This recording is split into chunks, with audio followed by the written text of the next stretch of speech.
I'd ask you to, to talk a little bit about, other kinds of diversity among people who might seem to share the same identity, but that doesn't mean that we can guarantee that we'll know how they'll vote on one issue or another.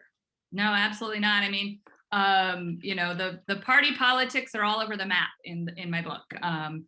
Some of these women are Democrats, some are Republicans, some get involved with like the Progressive Party, and so sometimes it's family connections, sometimes it's who do they think best represents their issues. So Nina Otero Warren is a Republican because that is what her family is, and they're deeply connected to the Republican Party. She does later get a job in FDR's New Deal and becomes a Democrat, but that's part of the changing, landscape of the 20th century. Gertrude Bonnen in the election of 1928, so Native women are enfranchised by the Indian Citizenship Act of 1924, when the U.S. kind of blanket grants U.S. citizenship.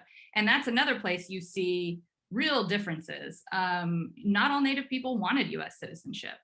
In New Mexico, a lot of the Pueblo nations didn't want it because they were afraid that it would mean that they were giving up their sovereignty, right? And the three women I write about actually do a lot of work to try to theorize what I see as a dual citizenship. I use Shanina Lomoima's idea of layered citizenship, but they were really trying to work through how they could be both. But not everybody agreed with them, not all Native people. In 1928, when Charles Curtis is running on the Hoover ticket as the vice presidential candidate, he's a man of Kaw descent. He used to say, I am 1/8 Kaw and 100% Republican. And she writes to both he and or the Hoover campaign and the Smith campaign, Al Smith, and basically says, what's your Indian policy, right? What are you gonna do? I'll support you if you convince me. And Hoover doesn't respond to her.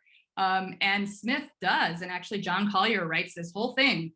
And so she ultimately endorses Smith, even though there was a Native man running on the Republican ticket. So it's much like today, right? It's extremely complicated, and it has to do with a lot of different complex,